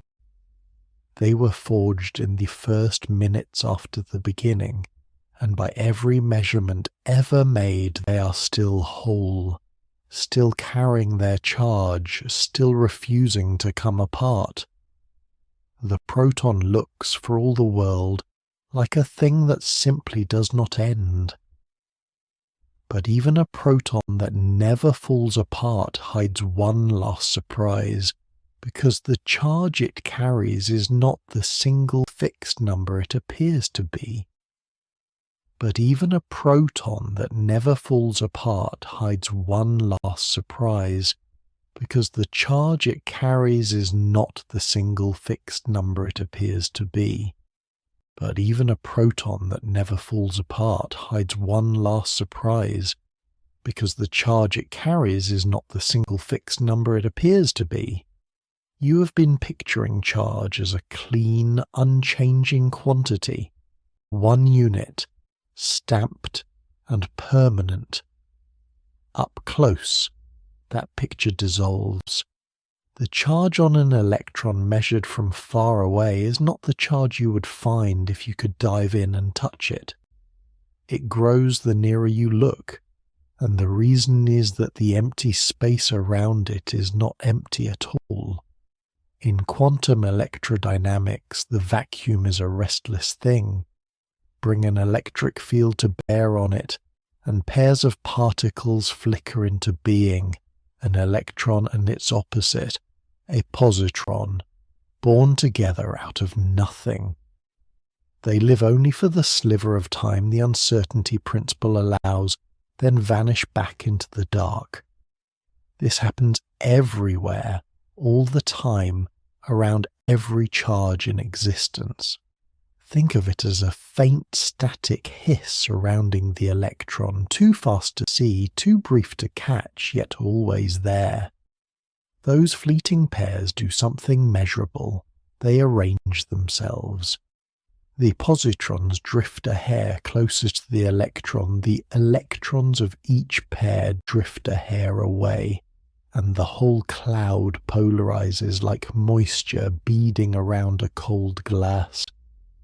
That polarized fog partly cancels the electron's field. It screens it. So the charge you measure from a comfortable distance is a muffled, softened, screened value, the electron seen through its own weather. Before we go deeper, one small thing. If these quiet threads through the physics of charge are the kind of company you like at the end of a long day, a like or a subscribe helps more of them find you, and you can find the channel on Spotify too. That is all. Now settle back and let us keep walking inward. Walk toward the electron, and the fog thins. Probe it at higher energy, which in this world means the same as probing it closer, and there is less room for the screening cloud to do its work. More of the true, bare charge shows through. Physicists say the charge runs. It is not one number, but a sliding scale, quietly climbing as you close the distance, like a lamp that looks dim through fog and brightens with every step you take toward it. There is a number that captures the strength of all of this, and it is one of the strangest numbers in science. It is called the fine structure constant. It folds the electron's charge together with the speed of light and with Planck's constant, and when the units cancel, what remains is pure, just a number, with no dimensions attached, the same for any observer anywhere. At the everyday scales of your kitchen and your body, that number is close to 1 over 137, more precisely 1 over 137/36. Now watch what the running does to it. Take that same coupling down to the scale probed at the mass of the Z boson, around 91 billion electron volts, an energy reached only inside the great colliders. The screening has largely fallen away, and the effective constant has climbed to roughly 1 over 128. The strength of electromagnetism is not fixed. It depends on how hard you look. But the deeper mystery is not that the number moves. It is that we cannot say why it starts where it does. No theory in physics has ever derived the value 1 over 137 from anything more basic. It is measured, never predicted. For a century, people have tried to build it out of pure mathematics, out of combinations of pi and simple integers, and every clever attempt has been quietly killed by a more precise measurement. The number refuses to be explained. Richard Feynman, who understood this theory as well as anyone alive, would not soften it. In his 1985 book on the strange theory of light and matter, he called this one of the greatest mysteries of physics. A magic number, he wrote, that comes to us with no understanding.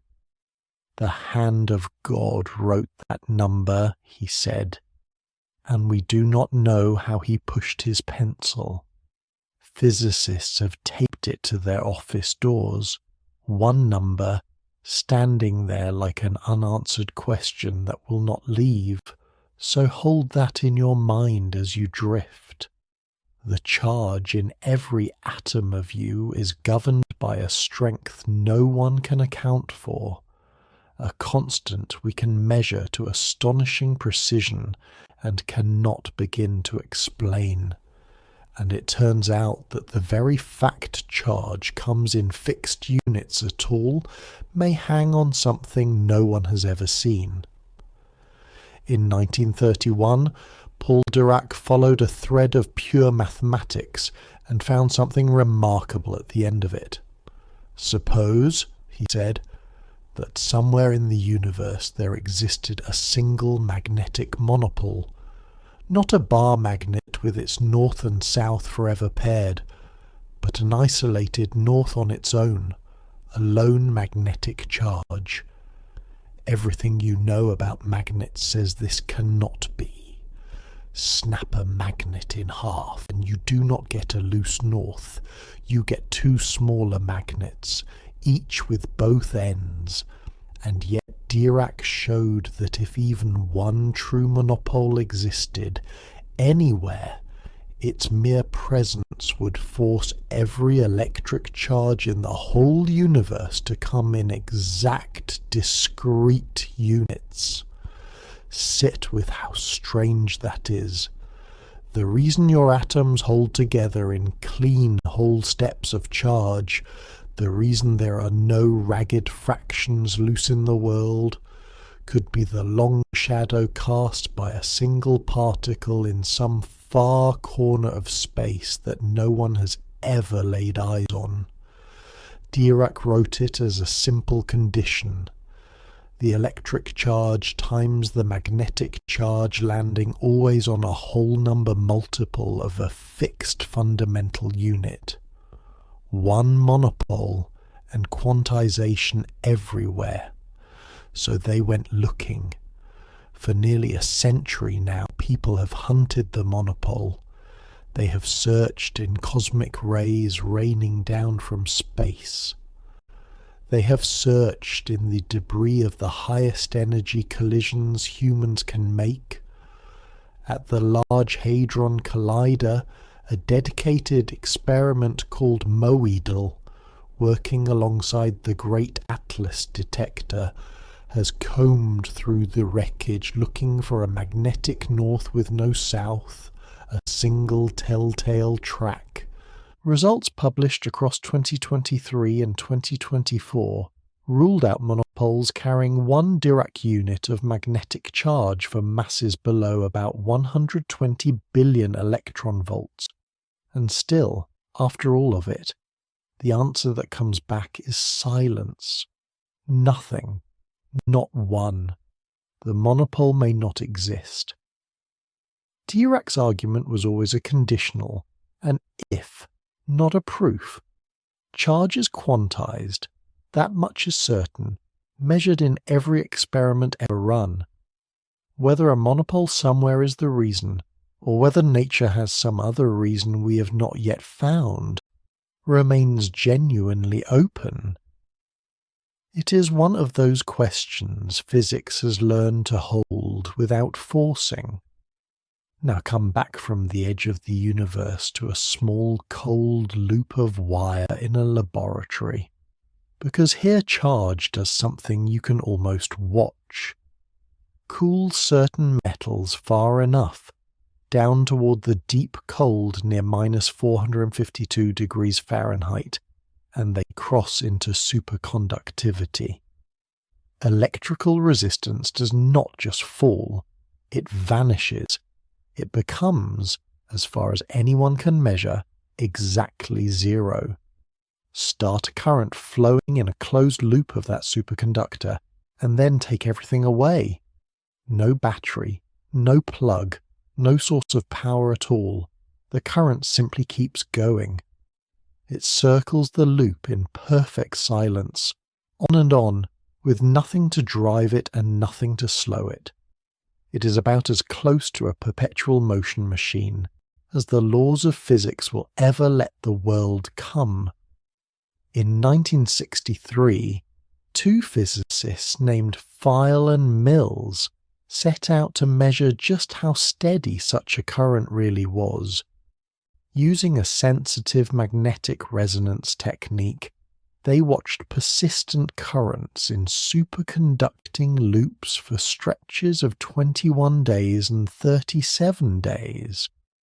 And across all that patient watching, they could detect no decay at all. The current held. Whatever it was losing, if anything, was smaller than their finest instruments could find. From measurements like those, physicists extrapolate. They estimate how long such a current might in principle survive before some rare quantum fluctuation finally unwound it, and the numbers they get are staggering. More than 100,000 years for some setups. For certain geometries and temperatures, longer than the present age of the universe. But hold that figure gently, because it is a modelled estimate, not a thing anyone has watched.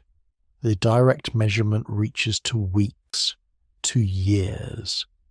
The rest is calculation, honest and careful, but calculation all the same. What is certain is only this.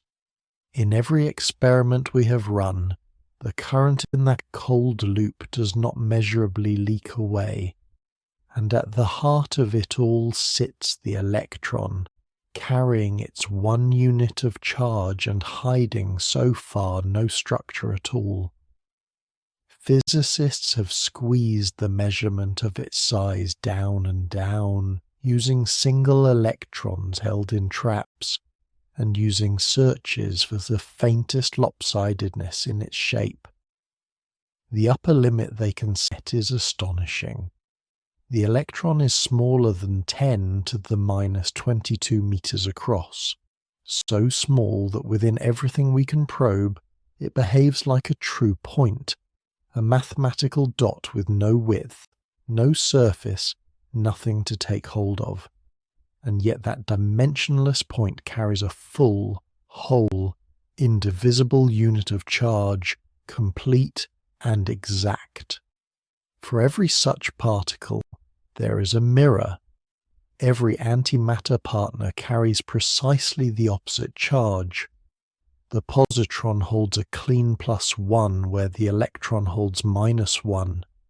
The antiproton holds -1 where the proton holds plus. And when matter and antimatter meet and annihilate, or when a pair is conjured together out of energy, the books always balance.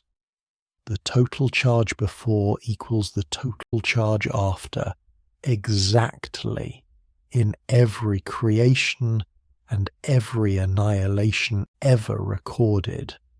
Nothing appears. Nothing is lost. The ledger of charge has never, in all our watching, failed to close. So this is what charge turns out to be, not the simple stamped coin you began with, but a quantity that blurs and screens and strengthens the closer you approach, governed by a constant no one can explain, its very discreteness perhaps owed to a particle that may not even exist, and yet so faithfully conserved that a current in a cold wire keeps circling with no measurable end. Here is insert D, raw narration only, so set the open questions down side by side and look at them plainly. 4 of them sit right at the edge of what anyone can test. Not one is settled. Each is a place where the clean story of charge runs out of proof and turns into an argument that is still being had. Start with the proton. You have heard that it seems to last forever, but no experiment has ever shown that. What the detectors hand you is a flaw, not a fact. Super Kamiokande watched 50,000 tons of ultra-pure water for decades and saw not one proton fall apart. From that long silence you do not get eternity, you get a lower bound. For one decay path, the proton turning into a positron and a neutral pion, it must live at least 1.6 times 10 to the 34th years. For another path, into a muon and a pion, at least 7.7 times 10 to the 33rd. Those are staggering numbers. The universe itself is only about 1.38 times 10 to the 10th years old. So the proton, if it dies at all, outlives the whole cosmos by more than a factor of 10 to the 24th. But notice what that does not say. It does not say the proton is truly stable. It says no one has caught it dying yet. Absence of a flash is not proof of permanence. That is exactly why a bigger tank is already going up. Hyper Kamiokande will hold roughly 8 times the water of the detector before it. More water means more protons watched at once, and more chances to see the single rare flash. It could push the lifetime limit further out into the impossible, or it could record the first proton decay anyone has ever seen and quietly rewrite the rule. Both endings are live tonight. The question is genuinely open, not closed, and politely ignored. Then there is the magnet with only one end. In 1931, Paul Dirac noticed something strange and beautiful. If even a single magnetic monopole exists anywhere in the universe, one lone north or south pole with no partner, then electric charge is forced to come in fixed, indivisible units everywhere. That is the Dirac quantization condition. But read it slowly because everything hangs on its shape. It is a conditional. If a monopole exists, then charge is quantized. It never once claims that a monopole does exist, and in nearly a century of hunting, none has ever been found. The modal experiment at the Large Hadron Collider, working beside Atlas, searched hard through the 2020s. Results published in 2023 and 2024 rule out monopoles carrying 1 Dirac unit of magnetic charge with a mass below 120 GeV. Below that line, nothing but silence. So the tidy reason your atoms hold their charge in whole. Discrete units may be a shadow cast by a particle no one has ever seen, and if the search stays empty forever, physics is left without any other firm reason that charge is quantized at all. The rule holds perfectly. The thing that would explain it is missing. Now bring in the wire that never cools. Cool a loop of the right metal below its critical temperature and set a current circling inside it. It meets zero electrical resistance. In principle, it runs on and on with no battery, no plug, no source you can point to. That part is real, and it is measured. But be careful with the word forever. In a landmark experiment in 1963, physicists tracked a persistent superconducting current for 21 days in one case and 37 days in another, and found no decay they could measure at all. Later work stretched that watching out to years. Years, though, not eternities. The famous line that such a current could last longer than the age of the universe is not something anyone has ever observed. It is an extrapolation. It comes from models of how the current might someday leak away by quantum tunneling of the entire current state, and those models swing enormously depending on the exact geometry and temperature of the loop. Some give 100,000 years, some give far more than that.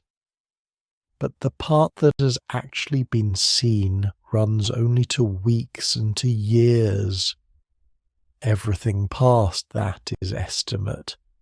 It is worth saying plainly, because a modelled number and a measured number are not the same thing, and an honest account keeps them apart instead of letting one wear the other's clothes.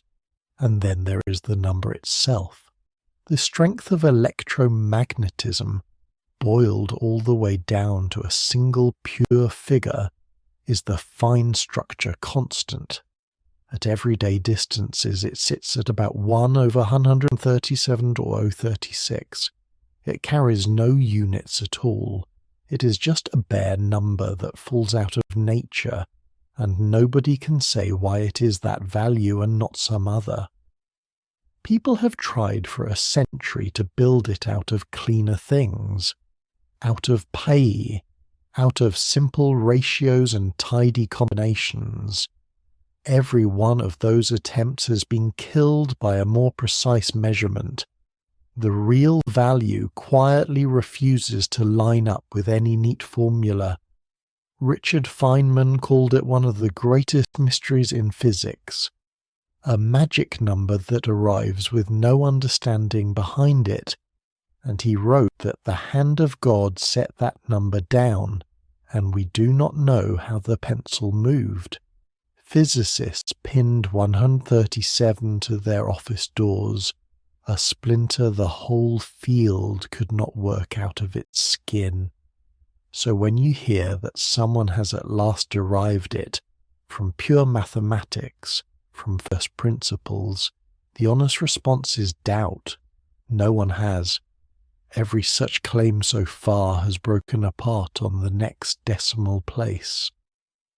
There is one more thing to be honest about, because it is the piece most often oversold.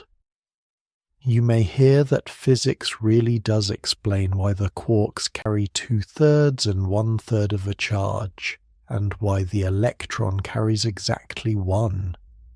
The reason offered is anomaly cancellation. Within a single generation of particles, the charges have to add up in one very particular way for the theory to stay mathematically consistent.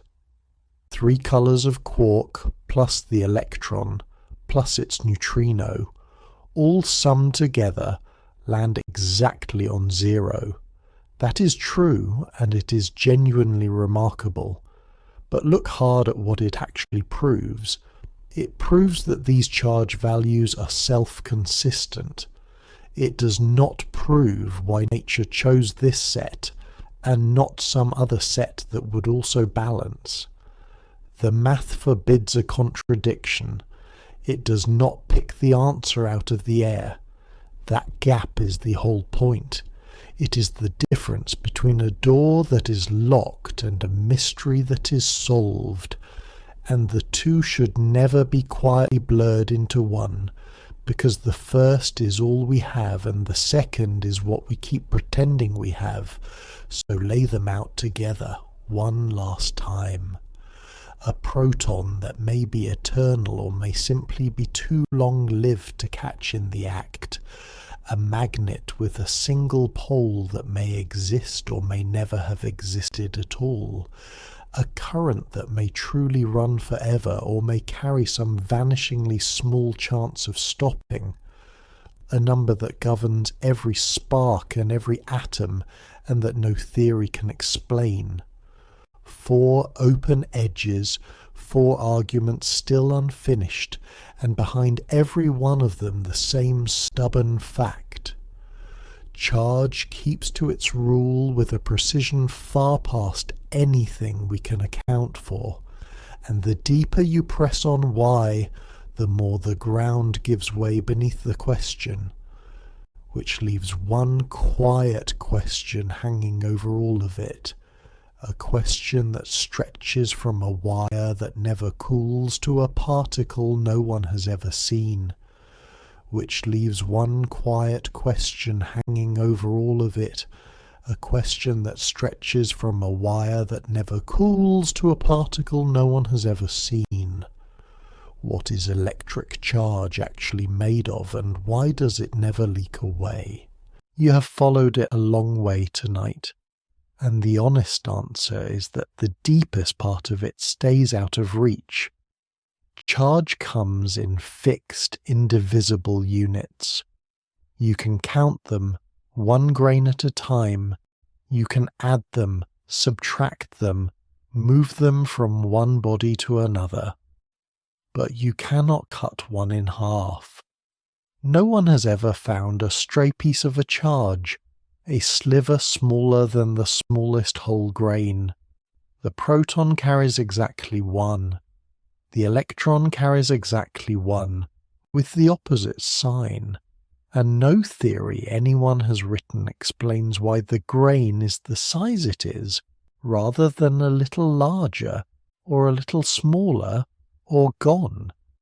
That is the strange shape of it.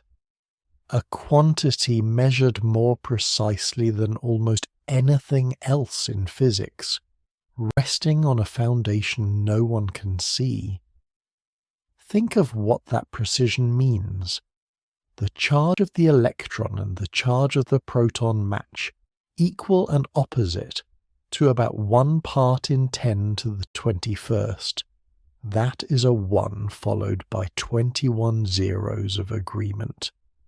2 particles built from nothing alike, a point with no size and a bundle of restless quarks, holding numbers that cancel to 21 decimal places. If they missed by even that much, the atoms in your body would push each other apart and matter as you know it would not hold. And it holds. Quietly. Everywhere. All the time. Gather the rest of it and the paradox comes into focus. The reason your atoms are built from fixed, discrete units of charge may be a shadow cast by something no one has ever caught. Paul Dirac showed that if a single magnetic monopole exists anywhere in the universe, then every electric charge everywhere is forced to come in whole grains. 1 particle never seen, and the whole grid falls into step. Physicists have hunted for it under mountains and inside colliders for nearly 100 years, and found only silence. The order may be real. The guardian has never shown its face. Then there is the wire. Somewhere a current started circling a loop of superconducting metal, cooled far below anything in nature, and it has never measurably slowed. No battery feeds it. Nothing pushes it along. The models say a current like that could keep flowing longer than the universe has so far existed, though that number is an estimate, not something anyone has watched to the end. It just goes, silent and cold, carrying its charge in a circle with nowhere for it to leak. And in all of it, across every collision ever recorded, in every underground tank of water watched for decades, not one electron's worth of charge has ever been seen to appear from nothing or vanish into nothing. Not once. The books always balance. Charge is created and destroyed only in matched pairs, plus and minus together, the totals never once drifting by a single grain. It is one of the most tested laws in all of science, and it has never broken. No one can point to what enforces it. There is no wall around it, no watchman, no lock. There is only a symmetry, a quiet mathematical fact about the world and the world's stubborn habit of obeying. Now turn it gently inward, toward the thing lying still in the dark. You are made of roughly 10 to the 28th protons, 10,000 trillion of them, give or take, packed into the shape of you. Everyone carries exactly 1 unit of positive charge. Everyone is balanced somewhere nearby by an electron carrying exactly 1 unit of negative. The books balance inside you too, grain for grain, all night long without a single instruction from you. You do not hold your atoms together by trying. You never have to remember to. The law does it, silently, in every cell, while you breathe slowly and let the day go. Nothing you did today changed a single one of those grains. Nothing you do tomorrow will.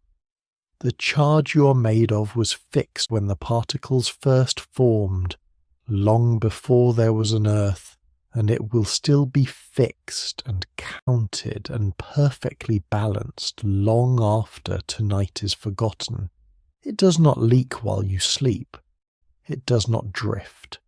It simply holds the way it has held everywhere, in everything, since the beginning. That is a quiet thing to rest on, not a mystery that frightens, but one that keeps watch. The most familiar force in your whole life, the tug in a comb, the spark off a doorknob, the light behind your eyes, all of it built from a grain no one can explain and a law no one can point to, and all of it steady, all of it kept. So let the question stay open. It has stayed open for a century, and the world has not come apart for want of an answer.